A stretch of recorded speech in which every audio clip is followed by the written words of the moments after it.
Hi friends, சின்ன மருமகள் அடுத்து என்ன நடக்க போகுதுன்றத இந்த ஒரு வீடியோவில் ஒரு குட்டி ப்ரெமோவை பார்க்கலாம் வாங்க.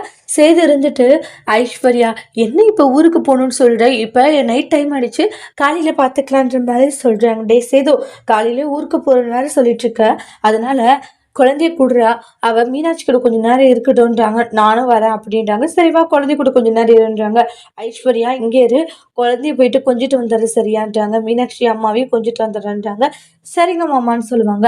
அப்புறம் சேது உள்ளார போயிட்டு மீனாட்சி கூடயும் அப்புறமா பையன் கூடயும் ரொம்ப ஹாப்பியாக விளையாடிட்டு இருக்காங்க.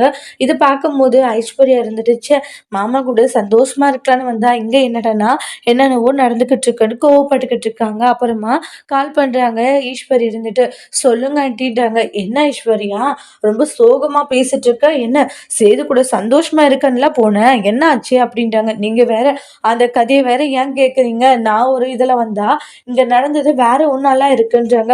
என்ன ஆச்சு அப்படின்னு சொல்லி கேட்கவும், எல்லாமே போச்சு ஆண்டின்றாங்க. நான் நினைச்சது ஒண்ணு, இங்க நடந்தது ஒன்னாலாம் இருக்குன்றாங்க.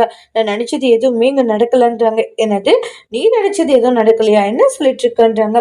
ஆமாண்டி, நான் நினைச்சது எதுவுமே நடக்கல, அதுதான் எனக்கு ரொம்ப கஷ்டமா இருக்குன்றாங்க. என்ன ஆச்சுன்றாங்க. சேது மாமா ஏன்டா கல்யாணம் பண்ணணும்னு தோணுது ஐஸ்வர்யா, சேது கூட சந்தோஷமா இருக்கிறதுக்காக போனேன், சேதுடைய மனசை மாத்துறதுக்காக போனேன், கடைசியில உனக்கு என்ன பிரச்சனைன்றாங்க.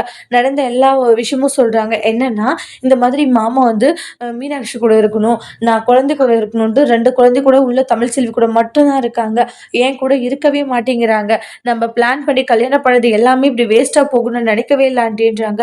இந்த மாதிரி வந்து தமிழ் செல்வியோட குரலை நீங்க பேச சொன்னீங்கன்னு சொல்லி பேச சொல்லி அந்த கல்யாணத்தையும் பண்ணி வச்சேன். அதுக்கப்புறம் தமிழ் செல்வி மேல பழிய போட்டு வீட்டை விட்டு துரத்துறாங்க. அது எதுவுமே பிரோஜனம் இல்லாம போயிடுச்சு, மாமாவை கல்யாணம் பண்றதுக்காக இவ்வளவு பண்ணது வேஸ்ட் ஆயிடுச்சுன்னு இதெல்லாம் செல்லப்பாண்டி கேட்டு ஷாக் ஆகுறாங்க. அதோட இந்த பிரமும் முடிச்சிருக்காங்க.